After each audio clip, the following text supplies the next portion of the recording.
You've got courage to lead. Courage to lead. Be brave and be bold. Whoa. Let it roar. Welcome to the Courage to Leap and Lead podcast, where each of our guests share the stories of courage that helped them become powerful leaders. Before we start today's show, please remember to visit 𝗏𝗄𝗄𝗃-consulting.com, where you can find all the episodes and other excellent resources, all at 𝗏𝗄𝗄𝗃-consulting.com. Now here's your host, leadership courage coach, 𝗂𝗵 Bowman. Hello, ladies and gentlemen. This is 𝗂𝗵, and we are doing part 2 of an interview with my friend, Robbie. Now, part 1 was an incredible interview where he was absolutely one of the most generous souls I have met in a long time, where he took us through defining, explaining how to network, how to be inclusive, all about I lost the initials. LGBT. LGBTQ+ community. Sorry about that. My dyslexia went. And it is such a rich and heartwarming conversation. I hope that you will tune in. Part 2 is about how this genius of a man has taken his knowledge and his heart and made this into a money-making business, made his life into a money-making business. And what he likes to say is, this is another year, this is another me. And what he's doing now is he's helping book publishers like myself, who put so much time and effort into writing a book. And we all have goals in mind. Some of us have a goal to write another book and to become known as a writer in a particular field. Others of us want to use that as a platform to be a keynote speaker or deliver workshops. We all want something out of the work that we put in. Robbie helps you define what that something is and how to go about getting it. So I want to talk to Robbie about how he started in the business, and how did he get to the point where he could actually make a difference in the lives of other writers? And maybe he'll reveal some trade secrets about what he tells us. Robbie, welcome back. Thank you for having me back. So tell us, professionally, what was your start in life after school? I mean, what did you major in school? So political science and sociology with a minor. That's the answer. Okay. And then I went on to get a master's in social work, and I worked in nonprofit for the next 15 years in various capacities. The last 10, I was organizing fundraising events, and I was a major gift officer working with major donors who focused on giving through events. And I was running a meetup group that I founded for I remember those days. 11 years, overlapping with that 10 years, where I was running events. And so I was running events just like all kinds. And then I would volunteer to organize a conference or an unconference. And so I got really into events, which is where I got to really practice and play with the how do we bring people together in a way that makes them feel good. And I started speaking on the side, initially pro bono. I would say those years were like 2006, 2007, 2008. 2009, I got approached by a friend who said, I know that you speak about networking, and I know that you are a fundraiser. Will you come and teach this board of directors how to fundraise? And I said, yes. And then I went and created a new curriculum, and I went and did that. And that was when I sort of became a professional speaker. They paid me a whopping $200 to go to DC from Boston, and they paid my airfare, and they didn't give me a place to stay. And I had to stay in a bed with my friend. And then when I went to bill we them, should catch that one, but go ahead. I billed them $400 with a 50% discount, referral discount. And then I spent a year saying that I charged $400. At the end of that year, someone said, okay. And that's how I kept improving my prices over the next, like, I would say 5 years.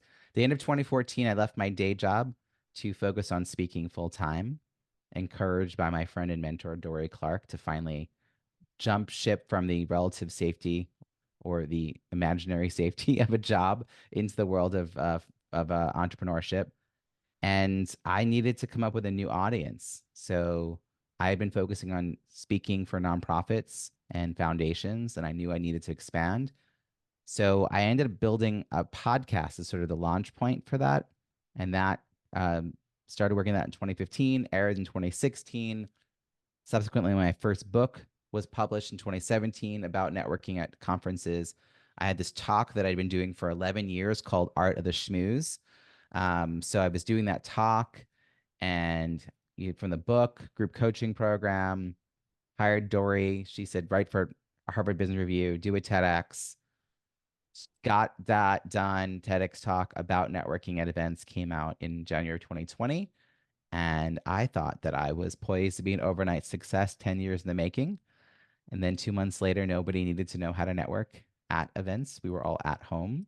So March 12th, 2020, I wrote a blog post, 9 Ways to Network in a Pandemic, which was fairly well received. It was very timely. And number 3 was host a virtual happy hour, which is how I came to host my first virtual happy hour on March 13th. So Friday, March 13th, 2020, I host an event Friday at 5 Eastern. This was not market research. I had the idea Thursday at 8. The next logical time was Friday at 5. We ended up with people from 30 plus countries attending for the next year and a half. I hosted it weekly for 2 years. 2020, both Christmas and New Year's were on Fridays, and we held the event and people came. There wasn't anything else going on. And but within a month, I had branded it the No More Bad Zoom Virtual Happy Hour, and I announced the pilot of a 4-week program to become more confident and competent using Zoom. And I went from being a person who'd only use Zoom to like do interviews and small groups to looking on the settings and figuring out how to set up breakout rooms. And suddenly I was the go-to person. And by the summer and fall of 2020, I had been contacted by companies, and I became a virtual event design consultant and an executive Zoom producer. I had a thriving 6-figure business based on all new revenue streams. And that program that I piloted quickly became a certification program that I ran for a few years. So it all happened very quick. And my second book kind of addresses some of the how I managed to do all of that. But that was a big, big inflection point in my life. So audience, I hope you heard something really critical in what Robbie said. It's called the art of reinvention. Now, people heard it, but how do you do it? How do you manage to always be at the right place at the right time? So part of the secret to my success is that when the pandemic was starting, I was working for a company part-time, coaching about a dozen entrepreneurs a week. So I had a lot of information from them about what was going on and what they were working on. In April, that same company said, we have an overabundance of people signed up for our course on how to launch an online course, which is a very like meta concept. Can you take on a cohort? And I'm like, well, I don't really have a business right now. Right? Like, sure. Well, that ended up being a more than full-time role because I ended up with 120 students in my cohort. So I have 120 students that I'm meeting with and coaxing and answering their questions in these online portals, plus the 12 students. And then I start hosting these events. So suddenly all my network realizes I'm a person who knows things. And so my calendar starts filling up. And I thought, my extrovert brain really just likes the fact that I'm getting to hang out with people. But as a coach, I would never tell a client, just fill your calendar randomly. I would tell a client to do research calls. So I didn't have to seek out people to talk to. They were seeking me out, but I was able to turn those calls, those pick your brain, can I ask you a few questions? Can you help my team with this thing or that thing, into research calls? And the answer to how I keep reinventing is I'm sort of always pressure testing ideas. But at that time, I tried all kinds of things. But Robbie, by the way, audience, we're both from New York, so we interrupt love. How do you know what questions to ask? And why don't people say to you, well, I know the answer to this, go away, you're bothering me. Well, you're asking people because you're saying something like, I'm thinking about doing this thing, but before I get too far down this path, I want to just check my assumptions. And you seem like the kind of person that knows something about this based on your XYZ experience. Would you mind just making sure like I'm on the right track? I think your lived experience would really help me understand this better. It's very complimentary of this person, right? I'm just like trying to understand. And what most people do is, as experts, we observe the world, we make a theory out of what we see, we come up with what we think is the response that's needed, and we go and build that. And then it could take months or years to do that, to build that. And then when we finally bring it to the market goes, who are you? What is this? I don't need this. And we're devastated because we know people need this. The problem is people don't know they need this. So in my second book, Small List, Big Results, Launch a Successful Offer, no matter the size of your email list, I talk about the difference between the little p problem, which is the problem they know they have, they're willing to admit. It's what they type into Google or they ask a friend or a colleague, versus the big P problem, which is the problem that they don't even understand they have. But you as the expert are like, oh yeah, they need this. So like we're out here selling surgeries to people who are looking for Band-Aids, and it's a mismatch in the marketing. So people think, oh, you're not talking to me because, well, we're not talking to them. So instead, I'm like, take a step back, talk to the people in your world. First of all, do you have access to the people that you'd want to sell to? Like if I wanted to sell to astronauts, I don't know those people. So I better find another world that has similar issues where I could have an impact. So I work with my clients to discover their likely prospects and likely referral partners. And I essentially put myself through those same paces. And I iterated. I will tell you that those months of April, May, June were very freeing in the sense that nobody was looking at what anyone else was doing. We were all tending our own houses, and you could belly flop and no one was going to laugh at you for it, because honestly, if they even noticed it, they thought, wow, you were really brave to even try. And so we were all just trying. Wait. I have to push back. Sure. Because I know you, Robbie. Mm-hmm. If you wanted to write something on astronauts and you didn't know an astronaut, you would figure out how to get to that astronaut. So the question, but why would I sell to a community of people I don't have access to when there's so many people that I do have access to?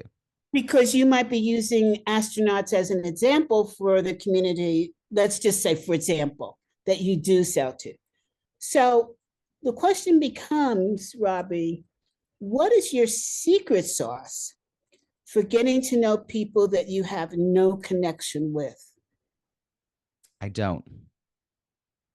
That's not where I start. My networking is based on the belief that we already know 80% of the people we need to know to be successful.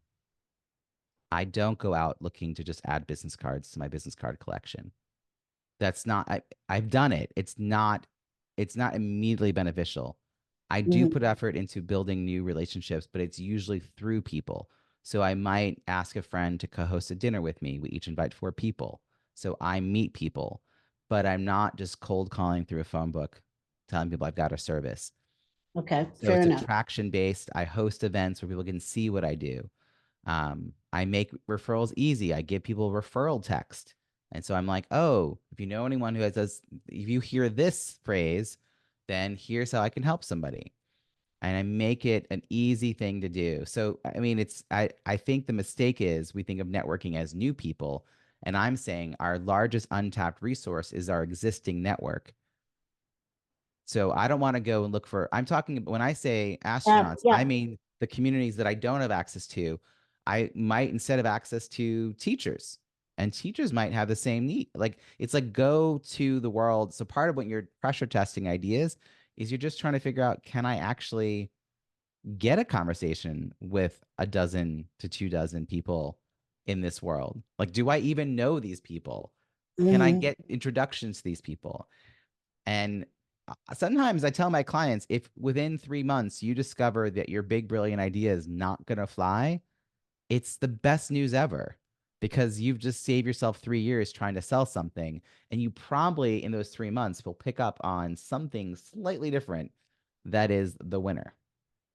And you'll have built this pipeline, or at that moment, it's not really a pipeline. I call it the runway, because to get a good idea to take off, particularly if you've got 80,000 people on an email list, I'm not talking to you. Those people don't need my help. But for those of us who do not, we don't have helicopters to just take ideas out into the stratosphere. We've got little baby planes that need long runways. So every conversation we have is building that runway, so that by the time we have the best idea possible, there are all these people who either want it or would be happy to refer for it, because they feel like they get what you're trying to do, that you really are of service. They appreciate how you listen to them, and how you didn't sell them something they didn't need even. So that's how I do it. It's effort, but better 3 months up front than 3 years in darkness, and then no one cares. You know, you said something critically important, not that everything you said. I hope so. Important, but I want to reiterate it for the audience, because one of the things you said was, if you have an idea and it's not working, move on. And a lot of people, including myself, get stuck in that one idea and dig in our heels. I had an idea for my second book, and a couple of people said to me, it's kind of dicey. It's kind of dicey because people don't want to admit to this. And I thought, but it's so important. I see it's going on, and blah, blah, blah, blah, blah. And all of a sudden, I was just sitting there thinking, all right, then why am I having trouble getting started on this book? It's like fake starts. And then it hit me that I needed to flip the way I was positioning it, and that my idea could be a chapter, but it couldn't be the book. Mm-hmm. And that was such a hard thing for me to release, because I was so sure that this was it. This was going to be my magic carpet ride. I think something that you said that I want to build on: be careful who we get feedback from. So when I'm coaching my clients and they ask me my opinion, I say, well, I'm not your ideal client. So my opinion on this, or this is not as important as the people you actually talk to who are prospective clients. But here are some questions that I think they might want to have answered in order to understand what you're doing. Make sure you're not getting like a close family member to tell you you're a wonderful speaker. Work with a coach who can tell you if you're a wonderful speaker, right? Like, if you're testing content, make sure you're testing with the audience that it's intended for. So just being aware of that is part of it as well. But at the end of 2020, I had this amazing business, and I worked every day from April to the end of November, except for Father's Day and US Thanksgiving. And I joked that I worked every day that ended in Y, so then Thanksgiving didn't count. But I mean, the Friday night event was a gift, because it was the only thing that happened that differentiated all the other days of the week. It was the rhythm. All the other rhythms were gone in life. There were no weekends. There were no vacations to look forward to, no conferences. So it was this rhythm of seeing these community of people that we built such connection to. But that pace continued into the beginning of 21, and I knew it was relentless and I could not keep it up. So I was trying to dial it back, and I found a bit of a pace mid 21. We actually moved and bought a home in another state. There's a big to do that we were able to do that. And I've been really fortunate to have these reoccurring event clients that I've worked with, some of them since 2020, who have me do between 1 and 4 or 5 events a year for them, mostly virtual. My biggest client is Feeding America. They support food banks and neighbors facing food insecurity across the US. And so they went back to some in-person events, and I was like, oh, hi, I've spent over a decade with that. And they were like, you can help us in person. So I now design their in-person sessions. I work with each of the sessions, 75-minute sessions, 90-minute sessions. So I do in-person session design. I do virtual session design. And then for the virtual events I'm producing. But I knew that while that's wonderful, I have making an impact and creating revenue, I don't decide when these events happen. And that my overall revenue was leaning too heavily into someone else deciding whether it was a go. And I needed to kind of balance that out. I've always had coaching as part of my work, usually a minor part. So with my second book, I really ramped up me talking about coaching, but it was a lot to like convert people. It was a long conversation over many months. I lowered my prices, I adjusted my packages so I didn't have to work so hard. And then I got known for my book launches. And that's what you were just talking about, how I work with authors. But that wasn't something I sought out. It was something other people noticed that I had, which is something we all could be aware of. What do people come to us for? Yes. And that's how I started in the courage area, because somebody asked me to do a keynote on courage. And I said, I don't know anything about courage, got the wrong person. And they said to me, you're the most courageous person I know. All of a sudden, my mind went to all the years that people tell me I was courageous, and I've been denying it. And I said to myself, now what is that about? And I sat down at the keyboard and I started preparing this, and all of a sudden, and I thought, maybe you should be listening to people. So asking people, how do they see you? What do they see you doing as a really important part of your life? Or what do people book calls to talk to you about? Yeah. People ask you for advice about what? So for me, my first book, I'm not a person who identifies as a writer. I have published 3 books. I regularly write a newsletter. Clearly, I can write. I think I'm actually a good writer. The writing process was not something that came to me very easily. So I struggled through writing a book. I got the book, and about the point that I was handing it off to the editor, I thought, wait, this is actually a good book. I want people to read this book. And then I started thinking about the marketing, and then I got excited because I happened to really like that part. And so all right, Robbie, before you continue, can you show the audience your books? Yeah, I could definitely do that. So my first book is Croissants versus Bagels: Strategic, Effective, and Inclusive Networking at Conferences. Bagels are those tight clusters, those shoulder-to-shoulder huddles. When you walk into an event, people are standing there. There's no way to easily break in. But if one person in the circle opens up their body language and makes space for you, now you have a croissant. And my TEDx talk is on that topic. My second book is Small List, Big Results: Launch a Successful Offer no matter the size of your email list. It's part story, but also very step by step. How do you do these exercises that'll help you create your launch list, your network, who to reach out to for research calls and all of that good stuff. And then finally, on the 3rd anniversary of my first virtual happy hour, I published Break Out of Boredom: Low-Tech Solutions for Highly Engaging Zoom Events. And this is a manual that you can go through, and it's about how to leverage design, quality facilitation, and understanding the platform to create these engaging, inclusive, transformative virtual events. And it works for any virtual platform. It's about Zoom, but even as Zoom keeps evolving, its principles that sort of rise above. And a lot of that even works for in-person, because these mediums overlap in a lot of ways. So quality design, quality facilitation, understanding the platform. So my 3rd book finally came out. Thank you. So I imagine you're working on your 4th book, which talks about the work that you are currently doing.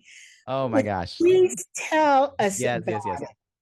I'm good. All 3 of my books have over 200 Amazon reviews. My latest book, which won a gold award from the Nonfiction Authors Association, just passed 250 reviews on Amazon, but it had 240 reviews within a month of the launch date, because I build these big launch teams and I guide people through the process of writing and publishing their review. And people took notice. So over the last 6-7 years, people have asked me for their support in different ways. In the last 2 years, I started to also host virtual book launch parties, because I'm the Zoom guy. And because I'm a coach and a strategist, everything I do and everything I work with my clients on is, well, how does this go back to your business? So when people say I've got a book, I go, oh, okay, how does that book fit with your business? And if they can't answer, right? If they're like, well, blah, blah, I'm like, I mean, do you want to dial that in before you go down that path any further? Like, do you know, like, and so I'm now attracting more coaching clients, not just for the launch itself, but for helping people figure that out. Who are they selling to, and what are they selling? We don't make money from books. No one is retiring because we sold books. We definitely don't make money off of individual book sales. If anything, it's bulk book sales that accompany a presentation or a coaching engagement of some kind that you might start to see some movement in your book sales.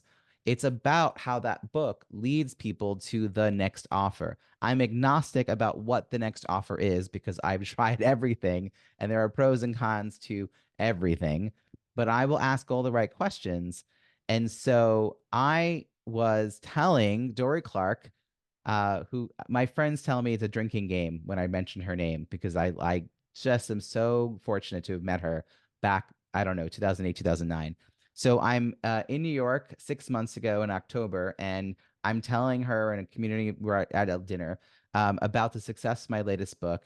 And for the third or fourth time in 7 years, she calmly says, "Why are you not a book launch coach?"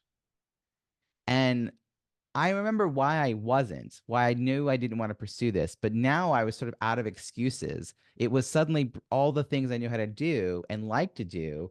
And I thought, I don't want to sell. I don't want to push. I don't want to do campaigns. I don't want to do email sequences and open rates. I want people to be referred to me when they need me. And I need a referral network. And so in November, I tested my access. By 2 weeks before Black Friday, I pulled together a Kindle cross-promotion sales campaign where business authors lowered their Kindle books to 99 cents. We ended up in 2 weeks getting 60 books from 50 authors. So first question was, do I know anybody? The second thing that happened is in December, I ended up with $15,000 of new revenue. I had this moment in November where I told my accountant what I expected my revenue numbers to be, and she told me my tax liability. And then I had to call her back in December and say, actually, she said, you do this all the time. Yippee, I can raise my prices. So I ended up with 2 new 6-month coaching clients, 2 new book launch clients, and someone who wanted to spend a little bit of time dialing in their offer. And that was because I had started speaking up in this world of authors. So I started to do research calls in December and in January to answer two questions. So you were like, what questions do you ask? Here are my 2 questions. One was my approach to the launch process truly unique? And 2, did a referral network already exist? Could I just join something? And by mid-January, it became apparent that my approach, while common sense, was not common and was actually very unique. And most people were told to go focus on bestseller campaigns, things that were not turning into revenue for them. And so then there was no referral network. Everyone was very excited by the idea that I would build one. So in January, I put up a Google form, minimally viable, nothing on my website. I got a Google form. I would meet people, we'd have a conversation, they'd fill out the form, blah, blah, blah, blah. 2 months later, over 50 people filled out the form. And I started to look through the data and realized that I could set a referral fee. I imagined how we were going to design this from the website. I decided it would be a free service, and that the first 50 people who would be our founding hub partners, because they said yes before it existed, and I wasn't going to charge. Wait a second, I didn't get a notice about that. I would have signed up. So it's there, it's out there in the world. So in March, we had our soft launch with just the hub partners. And then in April, we just had our community kickoff, and nearly 100 people came. And so it was a virtual event for writers and authors to meet the hub partners. And hub partners do everything from writing, editing, publishing, marketing, all kinds of marketing. And I now am getting referrals for people who have a manuscript that are about to go to the editor. and they're like starting to think about their launch plan. And these other amazing people are like, oh, you need to go talk to Robbie now. Like, we help you publish the book, but he can teach you how to launch the book.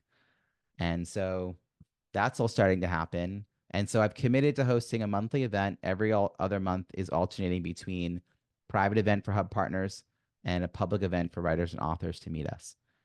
So that's why I sunset. We're talking at your last half of this program. I sunset the No More Bad Zoom virtual happy hour because this is now my new monthly event that I'm committed to. So audience, if you're interested in meeting Robbie, contact me. And I will put you in touch with this phenomenal person. Of course, you know I'm on LinkedIn. And, you know, I want to give a little plug here. My first book came out January 18th. And it was like, it filled my bucket list, right? And I hired an amazing publisher. But I want to explain to you, and this was a one and done, it's a hybrid publisher, that the part that Robbie is talking about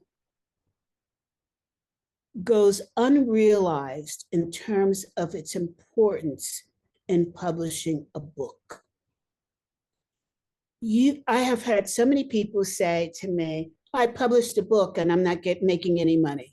The first thing I say to them, you're not supposed to make money for your book. It's part of your brand identification. Mm-hmm. However, that brand identification needs to be managed. And Robbie is the person that can manage it for you. Because I can tell you from personal experience, you write the book, it's a success. My book hit #1 in 5 categories on Amazon. And then there's that little piece that says, what next? Now, I specifically want to do workshops. I don't want to do keynotes. But there's a lot of work that goes into that second part of getting those workshops. And Robbie has 2 types of programs that are available.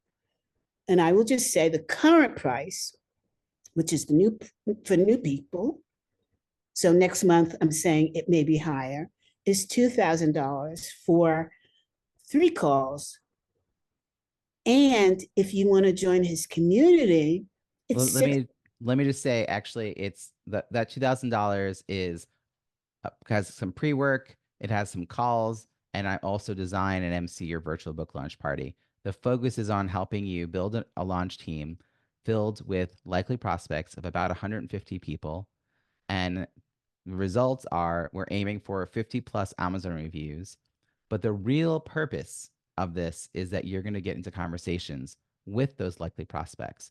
And it's those conversations that will turn this into revenue. That too many of us are focusing on the bestseller. I've hit bestseller in 30 categories across 4 countries. That's not why I'm making money, though. And that orange ribbon is here and gone.